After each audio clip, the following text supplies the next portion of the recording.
Yeah, Yeah, yeah. Because I thought we should have recorded it last time, but we didn't. All sounds right. good. Yeah, it's called Blexit. Did you get it? Where did you send it through? Messenger. Mm, See if it went through. mm-mm. Yeah, it didn't go through again. All right, this is dumb. Why is this doing this? All right. Maybe I could look it up on YouTube. Yeah, let's see if I can. So Blexit, yeah, here it is. It's its own organization. All right. There's one with Charlie Kirk. Here, I know what I'm gonna do. I got another idea.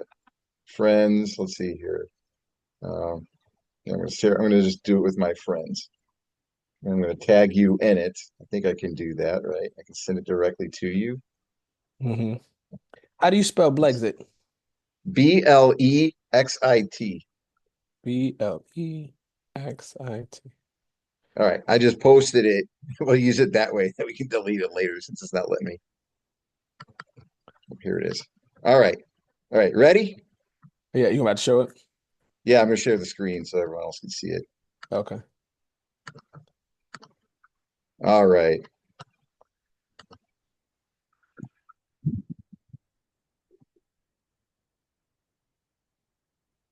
I can't hear anything.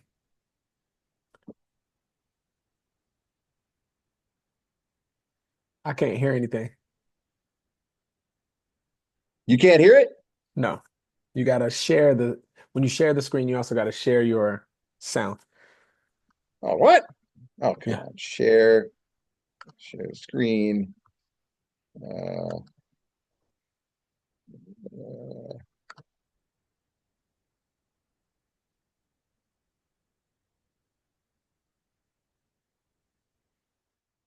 you're not getting, yeah, it should be shared on the sound side too. Mm, This is yeah. amateur hour on this recording. Do you see the video? Yeah, I see the video. Face the Nation. Do you want to share it on your end? Yeah, I could do that. All right, let me do that. I'll make it pop. I'll share it for you here. I know what I'm going to do here. All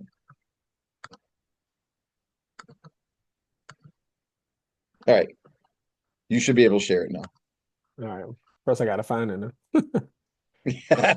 Right.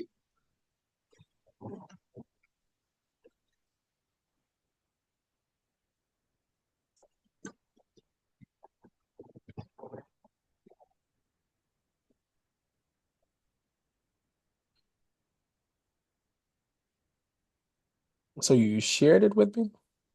I tagged you in it on Tagged my me in it. Facebook page. Yeah. Um,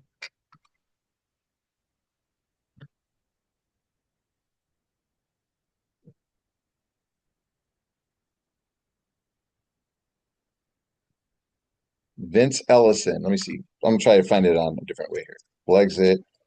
Vince Ellison. Okay.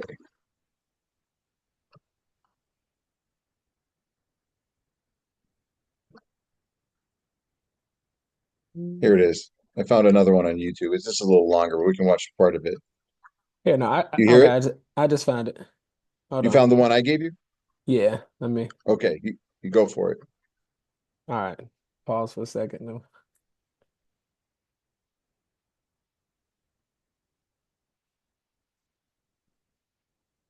All right.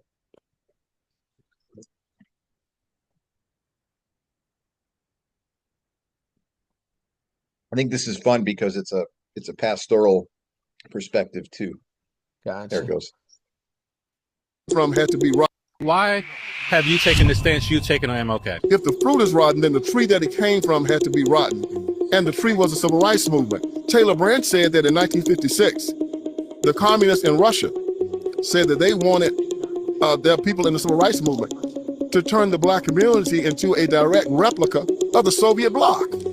They've achieved it. We are a Marxist communist enclave in this oasis called America. King was not even a Christian. He didn't believe in the virgin birth, didn't believe in the deity of Christ, didn't believe in the resurrection. If you don't believe in these things, how can you be a Christian? So he started his own religion, the Progressive National Baptist Convention. And these guys were a bunch of Marxists. The first guy was Stanley Levison. Stanley Levison was the #1 communist in America. Bayard Rustin, the guy that organized the March on Washington, another communist. The guy that ran the SELC's name was Jack O'Dell, another communist. King's a lawyer, Clarence Jones, another communist. He had these communists all around him. Why have you taken the stance you've taken on MLK? Interesting. So, yeah, Interesting. I never heard any of that before. I followed up on it a little bit. I was like, that's a little out there. You know, the accusation is that MLK. So I read up on it. So the accusation is that there was wherever, I forget which college MLK went to, but during that period of time, we were in the Cold War. Russia is trying to defeat America. America's trying to defeat Russia. And it's an ideological difference, right? You got communism on one side with economic socialism. You have economic capitalism with constitutional republic on the American side, right? So the idea was that they recruited some professors specifically from the college that MLK went to. These professors at when they met MLK, they recognized that he was a talented, intelligent, charismatic individual. And they started effectively grooming him, indoctrinating him into this communist ideology, and that they were communist actors in the professorship that recruited him to do that, which led to this thing, the rise of MLK and all this other stuff. And that MLK questioned a lot of stuff around the creed of Christianity, like he didn't. And I was just reading the Wikipedia on it, doing some quick research, and they did kind of confirm that, yeah, MLK did have that he at least publicly questioned some of the well accepted creed of basic Christianity, like the Trinity, the deity of Christ, you know, some things that I would say a lot of Christians do have doubts on. And so is he really a Christian if he's publicly saying that those things are probably not true? That's one of the criticisms in the video.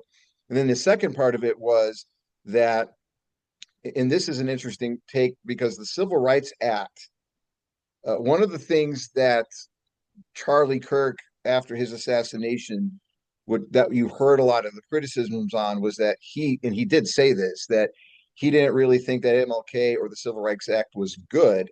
He goes on to explain why he says that. He didn't think MLK was a good person because of some of the theological stuff and moral indiscretions and things that are pretty well documented about MLK. I would kind of, I didn't agree with him on that. Like we've said, you know, good people, like all people are bad. They're going to do bad things. Criticizing some of MLK's extramarital stuff and whatever else he may have done. You know, was it Herbert Hoover? The CIA director at the time had a whole file in MLK about a bunch of crap that he did. Never released it. But I don't think that MLK doing bad things means he's a bad person, because we all do bad things. So I didn't care for that so much. But the second part of it was that the Civil Rights Act was good and bad, right? That there was this good component of giving the right to vote and getting rid of some of the Jim Crow era stuff and all that was in the Civil Rights Act. But there was also this other stuff that set up a welfare state and a bunch of bureaucratic crap that actually held Black people down that was in the Civil Rights Act. So Charlie Kirk's contention was that the Civil Rights Act was effectively more bad than good. Not that it was just bad, but more bad than good because of all the pork and BS that was put into it. And that MLK was a deciding factor in getting that passed because he was an activist and he rallied a lot of people around it.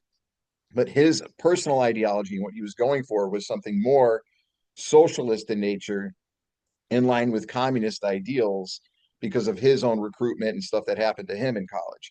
And so, you know, who knows what would have happened to MLK had he not been assassinated? Maybe he changes his mind on that. I don't know. But he effectively, he was one of the key figures in getting the Civil Rights Act to get passed with all the pork in it. And then you hear different political people say, well, he was a Republican or he was, you know, non-political or whatever. Everyone wants their guy on their side, right? Because he's such a force to be tangled with. So it was just kind of an interesting take on it, and I kind of wanted to hear what your thoughts. I didn't know if you knew of any of that or anything like that, but I was kind of curious what you thought about all of it.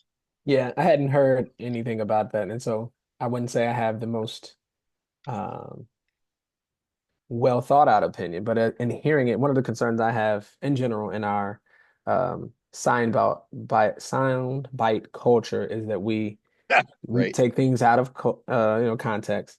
So I think even if we think about people's thoughts, like I think taking the context of what school did you come from, what were the some of the things that um, influenced you, I think that will help you kind of interpret what you're hearing.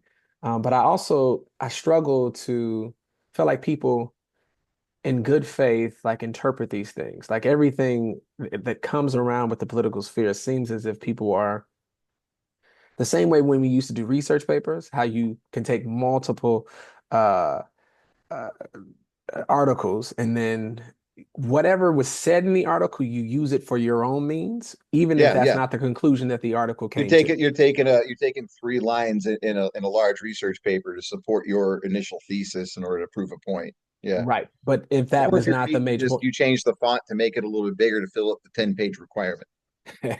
but if it doesn't match what was the intended You throw it out. authorship, Yeah. right, it's a bad thing. And I think that's what ends up happening most times when we look at these public debates. So when I think of what happens in law, like laws are created to protect something, to promote something, right, to deter something. So that's what Yeah. laws are supposed to do. Totally agree with Um, that. Yeah.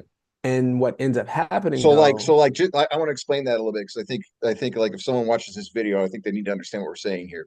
Is smoking illegal? No, it's not, but it's heavily taxed because they're trying to deter smoking, right? Mhm. Is drinking and driving illegal? Absolutely. If you get caught drinking and driving, there's a hefty penalty because we're not trying to deter you from doing it. We're trying to stop you from doing it. And then there's other things like in the tax code, for instance, they want to encourage charitable donations, so you get benefit on that. They want to encourage, families, so you get tax benefits for having children. They want to encourage business growth, so you get tax write-offs and things like that for hiring people, right? Mhm. So laws are created as a way to push and pull and deter, and not everything that you do is illegal, nor should it be, and not everything that you don't do is necessarily good or bad. So it kind of the laws are created to kind of motivate or demotivate people to do certain things that benefit society as a whole based on what the government officials feel society is wanting at that time. Right, exactly. And then I think when forming these laws, what ends up happening though is people take what, let's say, the populace or enough people want, and they put that at the top end, and then they kind of throw some things at the bottom of what they wanted to have Yeah, happen. And yeah. I think if Giving that's what, everybody the right to vote. Populists want that. That's what we're doing on the bottom end. How about we do some welfare system stuff and that kind of thing to encourage right, people to be more dependent on government? Yeah. yeah. And so I think that would be the concern I would have. Like, I'm not a conspiracy theorist by any means, but I do understand human ways of being, and it seems as if we want things, and even if we try to be our best selves, every now and again we'll fall back to selfishness. And so I I saw a do. thing. I saw a thing by Antonin Scalia, the former Supreme Court justice. It's like a 12-minute video I watched where he was in Congress talking about what makes America stable, basically, right? And people will say, well, we have a democracy. And he makes the argument, he goes, that's not what makes America stable, because democracies have historically been around for a long time. Athens was a democracy. The problem in a democracy is eventually everyone votes themselves free stuff because human nature, right? Classical conditioning, we're designed to seek out the reward with the least amount of pain. That's how people are. And Mhm. so if I can just vote myself a bunch of free stuff, I don't have to work for it, I might as well do that. And we end up creating our own welfare state in typical democracies. Now, his argument in the end was that we have a federalist system of government. Each state has a certain amount of independence, and the federal government has a certain amount of independence, which allows for this kind of unique tension that provides a bit of stability, Right, which a that's why it's check and important to balance. protect states' laws and stuff, right? But then every once in a while, when states are doing things that create such an injustice like what was going on around that era in the 1950s and earlier, where you had segregation in certain states and you didn't have it in other states, the federal government sometimes has to step in and say, no, this isn't what we want. We need to change that across the board. Mhm. Yeah, So exactly. yeah, yeah. hmm But human nature is to seek reward with the least amount of work. Right. Yeah. So yeah.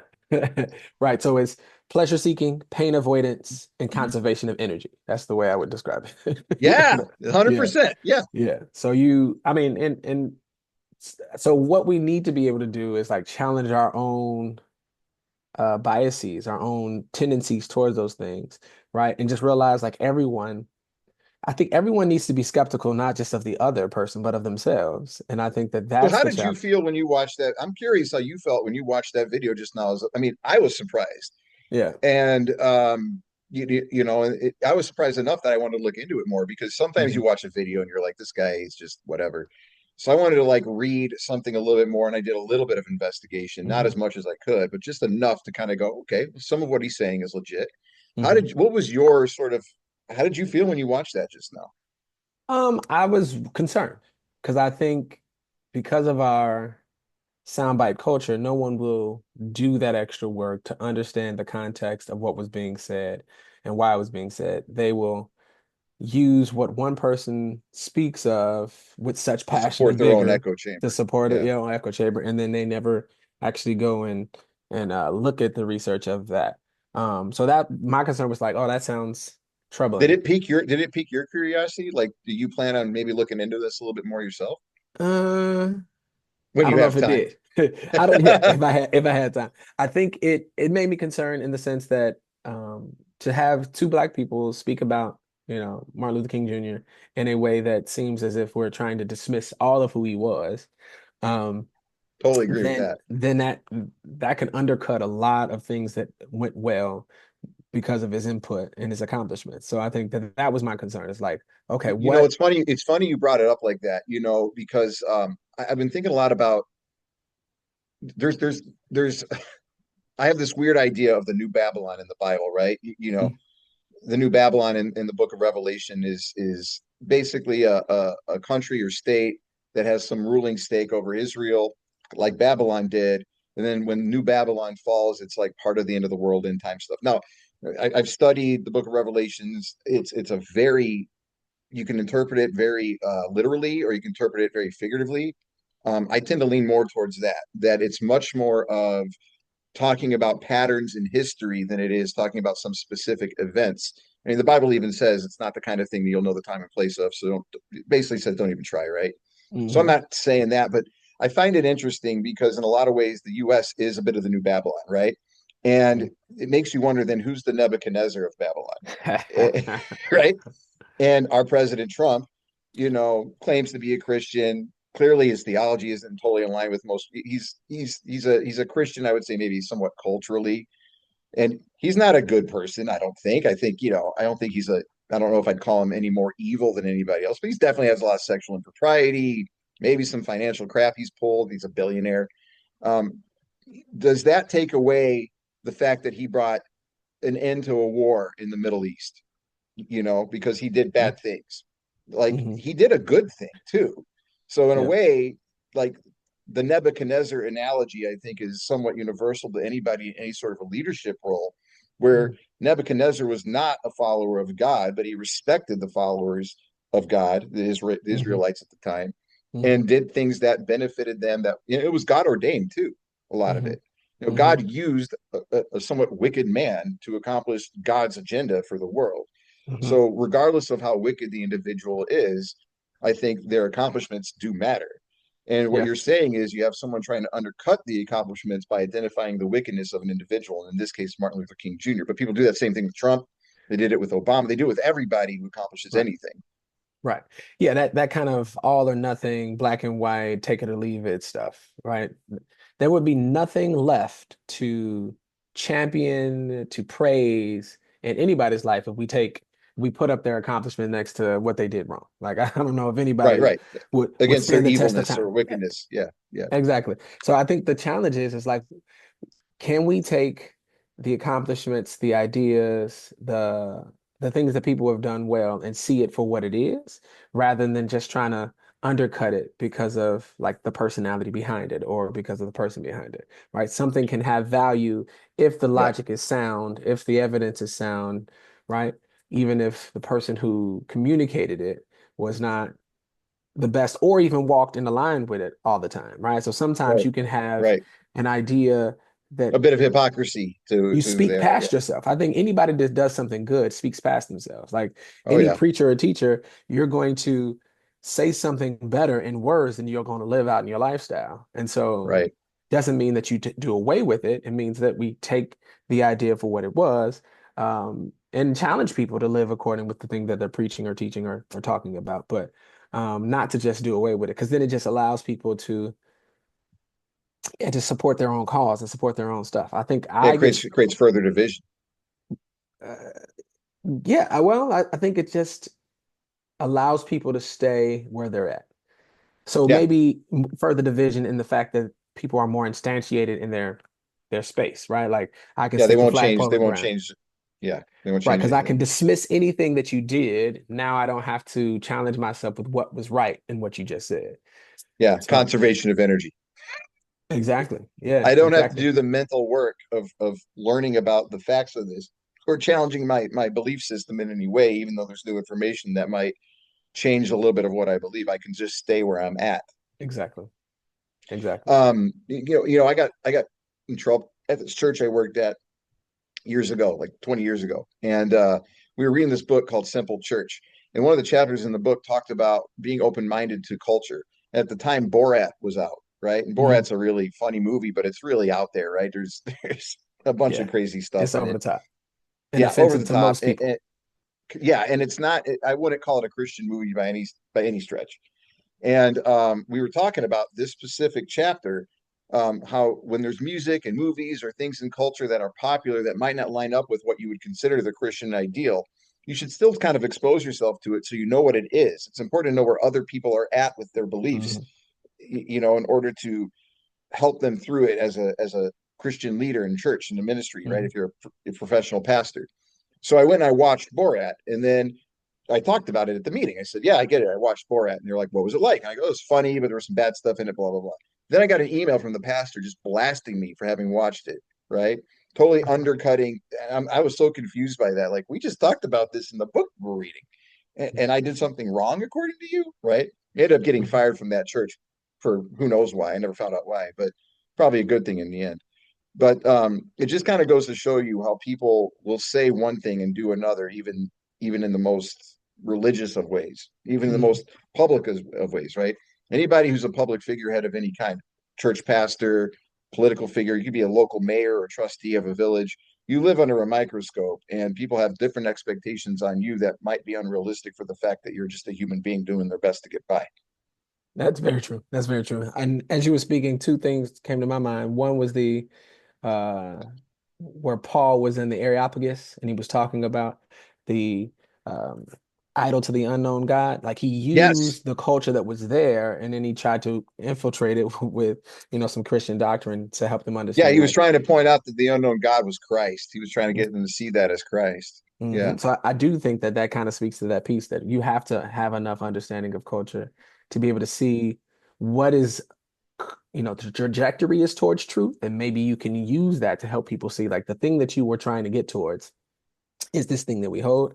The other thought was is in Philippians, I think Philippians 4 with like uh think of whatever is kind, whatever is true, whatever is a good report, think on these things. And the idea that there are going to be things that are not quote unquote Christ-like or from a Christian that could still be beneficial if they have some kind of redeemable value to it. And so Yeah. watching that, reading that, seeing that, and then trying to say, okay, this is where it kind of aligns with the truth that we hold within scripture, and then this is where it doesn't necessarily align.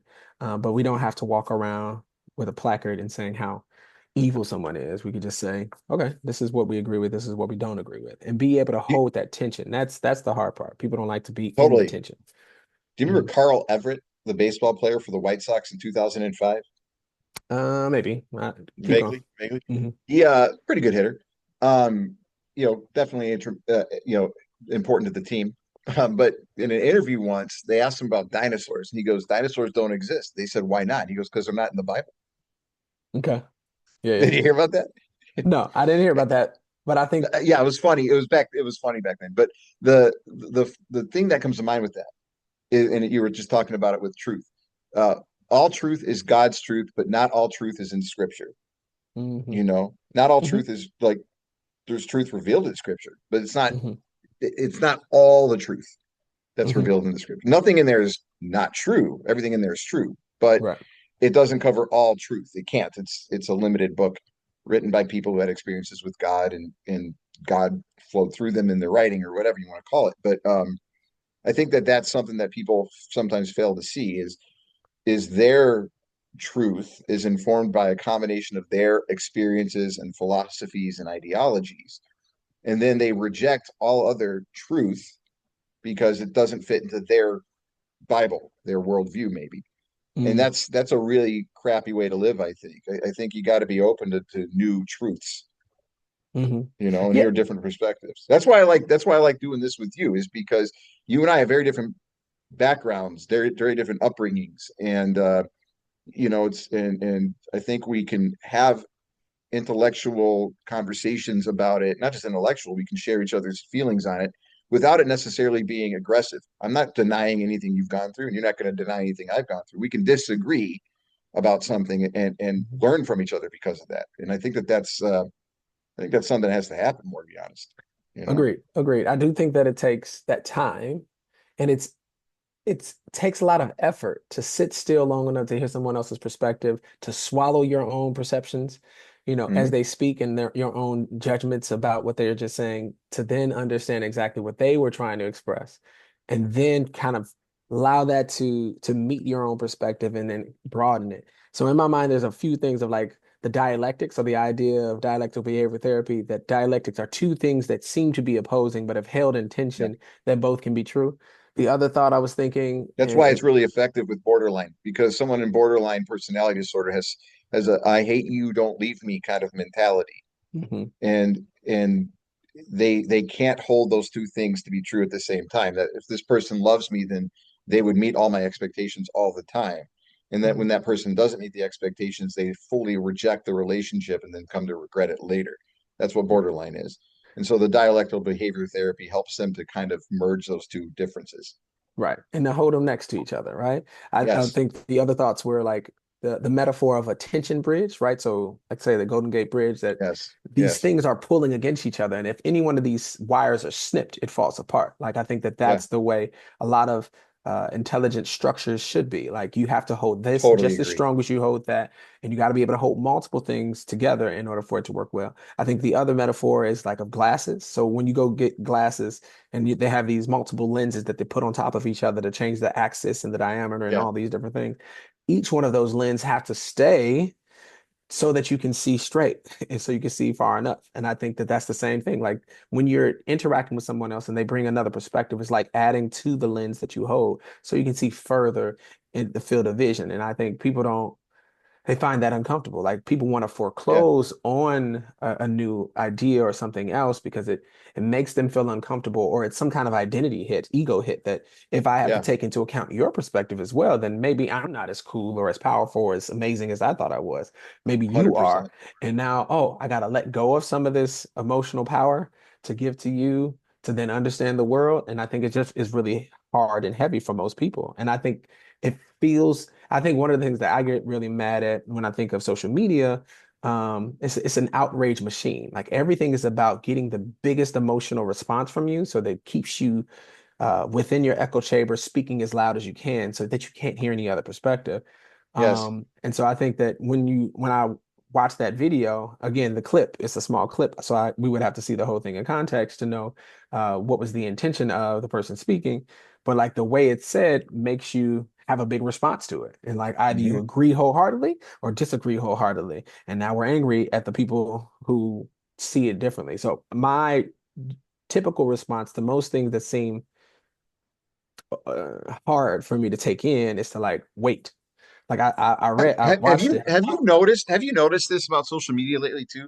So there's been a big political shift, I'd say, in the last 10 years. So Obama goes out of office, Trump runs, there turns the whole political machine kind of on its head. He's a very non-diplomatic, aggressive businessman type mindset who's willing to call his opponents really bad names, right? He's a jerk. He's a jerk, Mhm. and he's out to win. And he said it at the Charlie Kirk Memorial that he hates his opponents, and he said it kind of facetiously, but I think there's some truth to that, right? Mhm. And since then, we've heard about all this division in the United States, and everyone's like, "Oh, we're so divided. We're so divided as a country." One of the things I think about is like, I think we've always been divided as a country. We just were kind of more accepting of the division before, right? I Yeah. mean, Yeah. we've always had division, and it plays to the idea of the tension bridge, Hmm. right? One of the concerns I've always had, like in Illinois politics in particular, we have a very blue state as far as power structure, mainly because the Republican Party is very weak, underfunded, and disorganized compared to the, if it's a war, you might have equal numbers, but if one army is more organized, better funded, has better equipment, better leadership, they're going to win every time, right? Hmm. And politics are kind of like that. They're kind of an Hmm. ongoing war. So anytime you have a dominant party, supermajority, it alleviates the tension's gone, and it's bad for, I think, everybody, right? Hmm. And that's got to be restored. That's kind of one thought I had. The other thought I had though is on the social media front, because of how, like, social media is based off of behavioral economics. The Hmm. idea that people make decisions about 80% of the time solely on their emotions, and that Hmm. they make a lot of decisions a day, like 35,000, something like what to watch, and if you research it like we just did, right? Hmm. And they kind of do a good job of tracking these little micro attention span type things. How long do you spend watching that video? Did you share the video with people? If you do, you're going to get more videos like that, because they can monetize that, right? They can show Hmm. interaction. They can sell that interaction to a company or a cause or a nonprofit or whoever, and give you more of that interaction so that it feeds the machine. So you get your own echo chamber. Hmm. Part of AI is that, right? If I use ChatGPT a bunch and it starts to pick up on my patterns, it's going to feed me more of my patterns. It's not going to be neutral. It's going to Hmm. create my own echo chamber. And then Hmm. I'll use that in a debate. Well, ChatGPT said this. It's not exactly accurate or true. It's ChatGPT feeding me my own crap again, right? Right. But it's almost as if that social media is, I know social media is designed to do the echo chamber, but because of that, I think we see a larger amount of division and tension and fighting amongst our people. No, nobody's able to talk to each other because we're going to do it behind a keyboard. It's like Mike Tyson said, a lot of you are keyboard warriors. It's almost like you forgot what it's like to get punched in the face. Hmm. you know, Yeah. it's harder Yeah. to do that over. It's harder to do that over the phone or in person. Very You can true. do that over a keyboard and argue with people all day long, making Yeah. yourself out to be an intellectual. Right. And you can do it with big language and a lot of, machismo and being Mm-hmm. boisterous. But if I was next to you, I'm a 6'2", 245-pound man. I don't think you're gonna talk to me the same way you would have across the I keyboard still where I would can't because get I'm ignorant to that, but and I don't think you're going to punch me. you. Right. But But I do someone think, else might, yeah, yeah, yeah. I think so. it- one thought, and back to what you were asking about or communicating on with Trump, I was listening to a podcast with Trevor Noah and Jon Stewart, and one of the things that Trevor Noah said that I thought was pretty spot on is that Trump is the black light to just American politics, right? So how black lights allow you to see the stuff that's on the shirt that you Yeah, wouldn't yeah, normally see, right? So right. the division and the kind of the I bias think and that's actually pretty prejudice. spot on. Yeah, he's calling out the stuff that's always been there that we ignored. We Hmm. overlooked how dirty the sheets were. Exactly. And it makes you see it and it's abundantly clear. And I, Have I you think noticed though? Have you noticed on the social media though? Like one of the things that Trump did when he did that by exposing that stuff, there's been this when he first ran. I remember a lot of people were like, he won in 2016 the electoral college. He claims he won the popular vote. I don't think he did, but he did win the electoral college. And then over time, you saw a shift, and he did win a lot more in the last election, which I think had more to do with who the Democrats were, what they were doing, and who they were running, than it had to do with how great he was. I don't think it was that Trump was so great as much as he was going up against the minor league team comparatively in the presidential election. I mean, say what you will about Kamala, maybe she would be good, but she had 140 days to prepare for her thing, and he had like right, 3 years. right, You know, exactly. Hmm. so I think that there's that element. But one of the things I'm trying to say here is I've noticed there was a shift when in his last election, 24 election, where more minorities, especially black men, voted for him than just about any other Republican candidate since, I don't know, forever, since Eisenhower or Interesting. something like that. Interesting. Okay. And then on top of that, I've noticed more of these kinds of videos where you have black men coming out and talking about things that are relative to African American culture. And they're talking about they're kind of going in this more conservative talking point direction with it. Hmm. You know, so it's weird to me because I can't tell if they really believe that or if they're being paid. You know what I mean?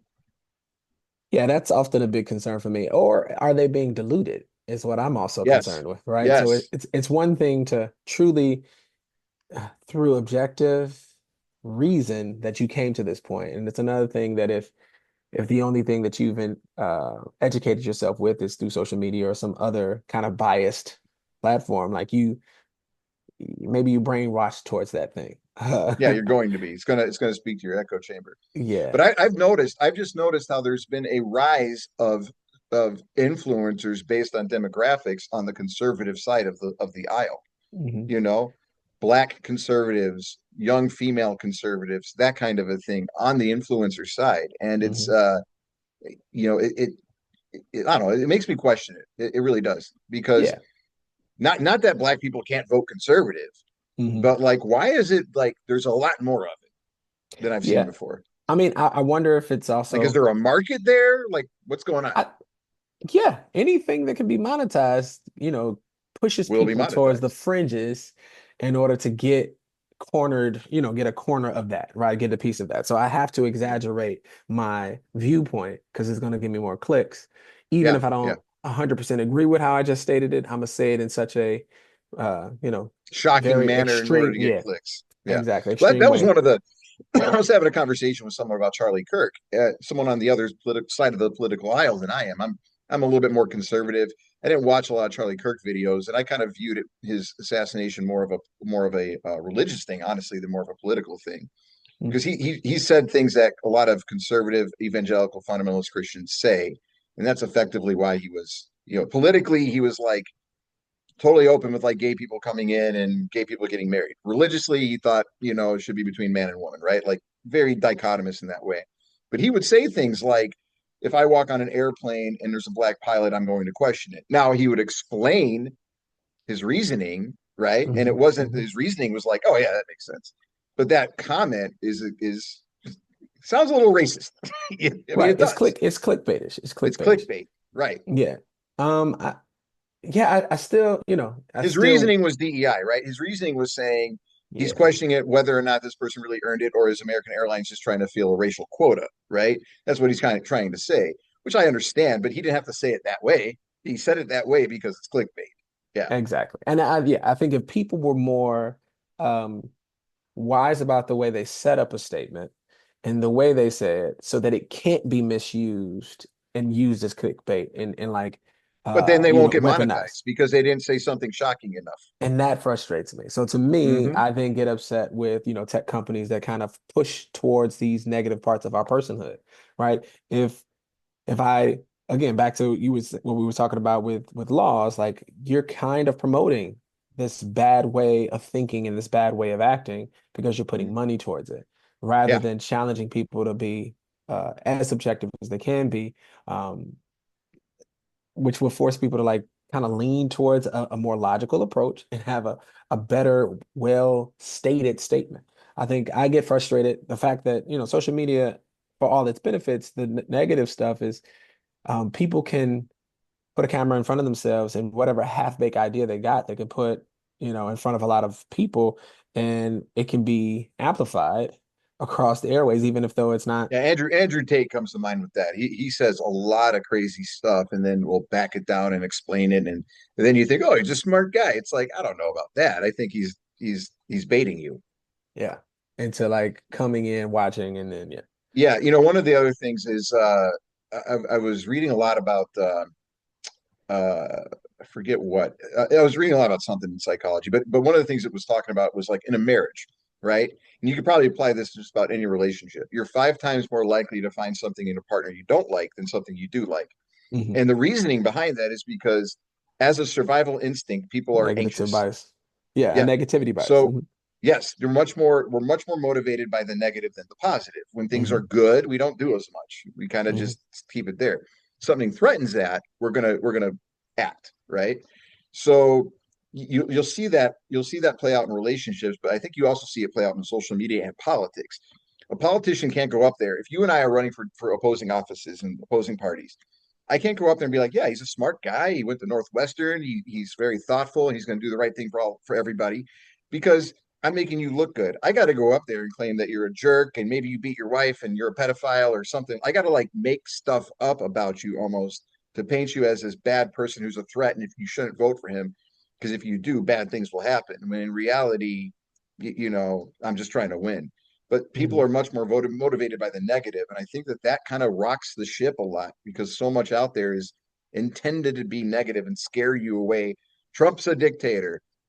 I don't think he's a dictator. I don't necessarily agree with everything he does, but I don't think he's going to be. He'll be out of office in a couple of years. Someone else will be in. Hopefully, hopefully. I wouldn't call him a dictator, Hopefully, but he is a dick. He's not a dictator, but he's a dick. Like I think that get rid of that's the. the thing. Yeah.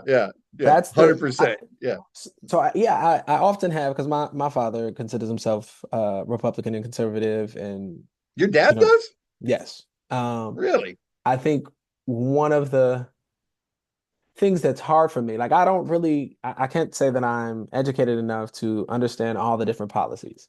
Um, However, the personality is so jarring to me that it's hard to just listen to him Yeah. speak Yeah. and go with Totally. anything afterwards. So I do feel like there's some level of professionalism and decorum that needs to happen in public spaces that allows people to not just be moved by their emotions, but moved by the information that's given, right? Like, so I think that that's the frustration I have with a person like Trump is I that, didn't like him in 2016 for those reasons. I also thought he was doing a publicity stunt. Maybe yeah, he I thought was, it was and he fake. just happened to I win. thought it was You fake. know, Yes, I yeah, agree. yeah. Yep. And then I still agree with what you said about him being a dick. I've also been able to recognize the appeal because I don't necessarily feel this way, but I think that there is a lot of people that have felt, I had a person say to me once, this person is a very strong Democrat, like they're part of the party. I mean, they're an elected official in the party. And they had an interesting quote or comment that they said to me. They said, under Obama, I voted for Obama because I thought he was going to come in and watch out for the little guy, the poor and the minority populations, the overlooked and so forth. And I was disappointed because he started to cater to the rich. Like he loved being affiliated with the CEO of Apple, Tim Scott or whoever it was at the time, or Steve Jobs. They saw it as that, and his point was is that the Democratic Party has historically been the party of the disenfranchised, the poor, the union worker, the middle class, that kind of a thing, and the Republican Party was always the party of the rich and the warmongers and that kind of a thing. Historically, it was that, and he's talking about that shift he saw under Obama, and he came this close to basically supporting Trump on it because he said that's who Trump's appealing to is the people that the Democrats used to appeal to. So there's like this group of people that have felt like the elite people in charge with all the money and stuff like that have sort of turned America, on its head and have hoarded all the wealth through wars and stuff like that, Hmm. who do believe for whatever reason that Trump is their champion. Now, whether Trump's their champion out of his own ego, out of his patriotism, out of his financial, I don't know. But they view him as their champion because, in a way, he has seemed to have policies and positions that have benefited them. Their biggest of which is the non-war thing. Every president in our lifetime has done something with some sort of military action in a severe way, right? Like Iraq or twice. There's always been a war somewhere. Trump's like one of the first guys in he's the first guy I think in our lifetime that was really a true anti-war president. I mean, he's sought out to not start any wars and to end them, which is very unique. And that tells a lot of people that vote. That's a big thing for that group that's disenfranchised.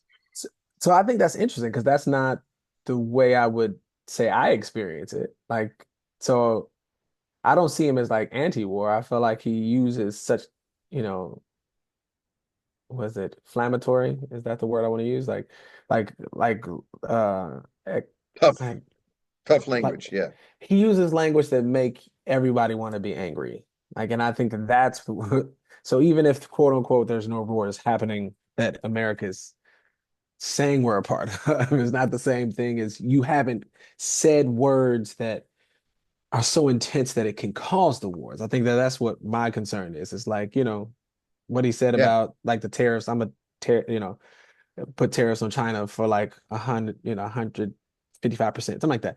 Like something crazy. Like, why would you say something like that over the airways, that could potentially rouse, other world powers against us? I And I haven't think read The Art of the Deal, but my understanding is that's the playbook from The Art of the mm, Deal. oh, That okay. you create leverage. There's like certain rules in The Art of the Deal that he discusses in which, and that's exactly what he's trying to do with that. This isn't something I've read. This is just something that I've kind of gleaned from other things that he does that tough language and stuff like that, and will say, and nothing is ever off the table. So he'll never say, I'm not going to nuke Russia, right? Like he'll be like, yeah, I'd be willing to nuke Russia. Because if you give up, you're giving up leverage otherwise. If you take things off the table, Mm, there's less leverage that you can use to get your opponent to give in to the demands that you have. So he yeah. intentionally does that to put whoever he's negotiating with kind of on their back foot to make it Mm. more difficult for them. It's part of his strategy. So, Now it's but uncomfortable. It's yeah. uncomfortable because it doesn't seem like you're negotiating in good faith, but sort of his playbook on it. So But I hearing kind of agree with you on that because it's kind of like you said, dictator, no, Dick, definitely. But hearing you say that, like it's hard for me to put intention behind his actions. Because when I Yeah. think of intentionality and proactivity, it's like I have thought through, you know, like thinking of chess, right? A good chess Yes. player is a person that can think about, I'm making this move. These are the reactions that potentially can happen on your side, and these are the 5 moves that I would do in response to that, right? Like Yes. that's intentionality. So I don't see him as being that intelligent or being that purposeful. Why does your dad like him? I can't say that I've understood it enough. I think when I experience, because I try to be as objective as possible, I really don't have a stance politically. I want to know what other people are thinking and their ideas, and so I ask a lot of more Socratic questions, just like, okay, Yeah, what same. informs that? What informs that? What Like I said, gives I you the wasn't a big passion for Trump that? guy back in 2016, Mhm. but as I've talked to other people, I've learned why they like him and I can see what they're talking about. Same way, Socratic method kind of stuff. Yeah. I haven't had a conversation partner that helps me understand his perspective because most people end up just championing what they've seen on social media. And so I've seen the same clips they've Right. seen. And I'm Right. like, okay, but you're not telling me anything new or telling me anything that really solidifies your point, right? Or anything that you researched outside of being entertained. To me, entertainment is Do you education. know that Trump's kind of in trouble with his own supporters right now? Oh, no, I didn't know that. He is. I'll tell you why. Rand Paul, who is I think Kentucky, and Thomas Massey, they're both from Kentucky, are very like I would say more libertarian in their philosophical beliefs. Mhm. Limited government, limited spending, that kind of a thing. Okay. And Lindsey Graham is historically been what they would consider to be what they would call a rhino or a swamp creature, part of the establishment that's created the problems that people feel that they experience. Mm. Donald Trump is supportive of Lindsey Graham and very critical of Rand Paul and Thomas Massey. Most Trump supporters actually like Rand Paul and Thomas Massey. They like the idea of spending less and limited government and that kind of a thing. Mhm. And Trump is siding with people. He's been even meeting with like heads of big tech companies and stuff like Mhm. that, the Mhm. billionaire class. So these disenfranchised people who feel like the American dream is an impossible thing to attain given the current climate due to political favors and BS that's happened at Washington are looking at Trump now as like, what are you doing? We brought Mhm. you into office to stop this crap. We like that you're anti-war, but you're Mhm. catering to the same people that got us into this mess. So he's getting a lot of criticism from his own people right now. There was a thing recently with Argentina. I kind of agree with his deal in Argentina, but there's a beef shortage in the United States. So he made a deal with Argentina to import Argentine cattle to lower beef prices at the expense of American ranchers. That's the criticism. Now, the reality is, I actually think he's doing the right thing on that because he's actually thinking about the consumer, and there's enough of a shortage that it actually helps the ranchers. But the average American who doesn't understand the global macroeconomics of it looks at it like you are making a deal with a foreign entity. You're not putting America first. You're giving a bunch of Hmm. money to Argentina when we need that here for homelessness and other stuff, right? Hmm. And so he's getting in trouble with his own supporters because they're starting to see that the reason he got in there was to change Washington. That's what they wanted. But I Hmm. think that animal's far too big for one-term president to do anything with. But it's the disenfranchisement of Americans is why Trump got in. He's a giant middle finger to the system. Yeah, I can see that. I think but it's hard. What's hard is he can use those words to say that he's for the people who feel now put out, but he's the other person though. He's the opposite, right? He's the He's the person that comes billionaire. from money Yeah, and then always had money and he yeah. Which is why I worked. said they support him. And I think in their justification is something like he's either a real patriot, right? It's his ego or it's financial. His motivations for doing it are irrelevant to them. They make up their mind. They make up their own mind on that. Trump supporters Mhm. do. And I don't. I'm more like you. I'm more moderate on that, and I'm really intrigued by why people choose what they choose. I like to understand people's decision making, and that's sort of the reasons I've gotten is, yeah, he's from there, but like it's the Dave Chappelle thing. You saw the Dave Chappelle skit on Saturday Night Live. It's been pretty popular. He went up there and he was like, I'm from Ohio. And he's talking about how everyone there is kind of like trailer trash or whatever. And they all love Trump. And he talked about how it's like the rich dude who left the party and said, everything you think that's going on in there is going on in there. And I've benefited from it. And Hillary Clinton tries to call him out on evading taxes. And his response is, yeah, it's because I'm smart and I know how to take advantage of the system that screws everyone else over, Mhm. you know? And I Mhm. think Chappelle hit on something when he brought that up. I think that's accurate. That's how a lot of people feel. Yeah. No, but what can change these things? I guess like you That's said my a one point. Is time. it's a lot bigger than one guy. Yeah. He's not But the Messiah. right, I agree with you, but I think the struggle that I have is there's not enough conversation and collaboration that happens Yes. in the political world that allows people to. I would love for people to have a more benevolent way of having an opposition, right? So I don't have to um, make you look bad in order to beat you, right? To me, it's similar to like when I play sports. My goal is to win and defeat you soundly, but I don't have to crap on you on the way, right?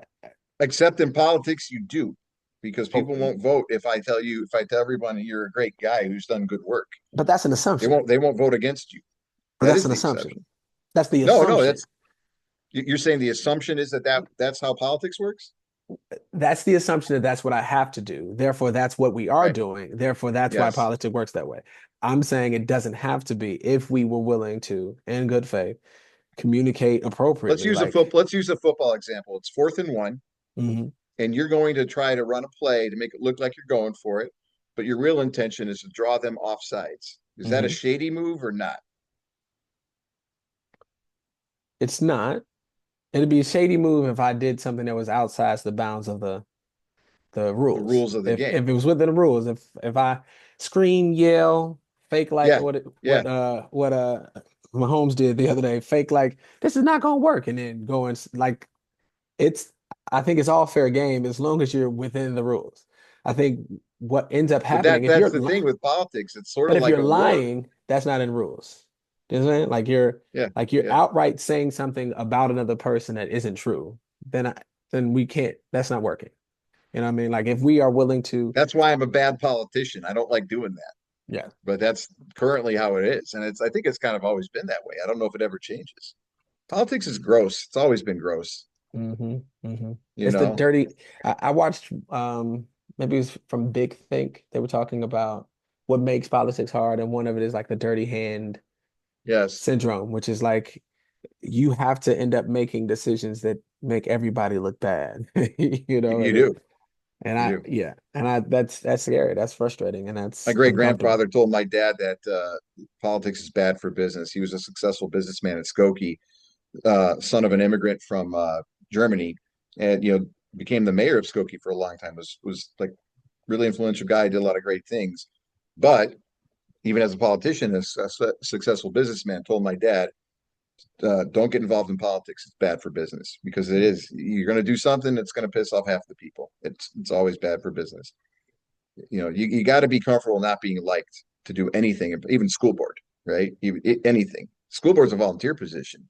You know, you're getting elected, but you're a volunteer. You're not getting paid to be there. Yeah, You're yeah, just trying to do something good for your community, and half the people are going to hate you, yep, no matter what.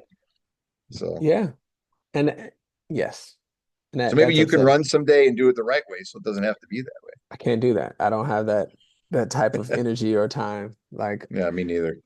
um, I'll you help know, others, but I'm not going to do it myself. yeah. It's another thought that was coming to my mind. Yeah, we got to end. So I'll let you give the final thought. Final thought. Um, yeah, I just wish people took the effort to really understand another person's point of view. Oh, the idea, this is my own poetic metaphor of like having a loose grip on whatever it is you have. Like if you have a loose grip on something that you believe or hold on to, it allows for you to let it go easier should Yeah, new information come in that convinces you otherwise. But if you have such this like closed hand grip on something that you believe to be the case right now, I have to literally pry your fingers open in order for you yeah, to kind of change your position. to change it. And I Yeah, think that right now we just it's so much that we don't know or don't understand that you have to really listen and talk to people and have an open mind towards. Uh, I know Jordan Peterson brings up the fact that when he thinks about politics in America, is that everything is based on like a somebody's personality traits, right? So yeah, it is. like yeah, so the openness, the conscientiousness, extroversion, agreeableness, and then neuroticism, right? So that five factor kind of thing. And so people who are not open, they don't want to hear new things. I like it the way it is, right? Mhm. People who are neurotic are more likely to say, like, don't change anything because Yeah, that that's change true. is uncomfortable, right? So I do think that sometimes it's just our personalities that make it hard for us to hear other people and potentially see that we can do something differently. When I think of politics, like people who are conservative are more like saying, what's working right now works right now. Let's keep it going. And progressives are Yeah. like, something is not working for me. So I think need us to change these things. And I think if we Yes. were really talking to each other and listening, then through that conversation, we can collaborate on something that works best for most. All right. Yeah. Nobody's going to be There's the you know, tension. There's the tension there. Yeah. yes. The other thought was like the metaphor of like driving. No one drives straight. You subtly shift back and forth in order to drive, Yeah. right? So Yeah. we have to always be recorrecting just to go straight, when we Yeah. drive. And so yeah, if people allow that tension to happen and really spoke with each other and listened well, had more Socratic dialogue where, hey, I'm really trying to understand your point of view and challenge you to be more objective in the way you're communicating your point of view. Oh, now I understand it more completely. Oh, now I can take your perspective, put it with my perspective. Now I can see the world in a more, HD way, right? Or more expansive way. Like we would all be happier if we did that work, but it's really hard for people to do that work, and that's frustrating. No, and I think it goes through stages. Maybe we'll get there someday, but we'll see. It's been a while. Uh-huh. It's been a while. We got to do this again, man. This was fun. No, no problem. No problem. Yes, it was. All right, buddy. I'll see you later. All right. Peace. Peace.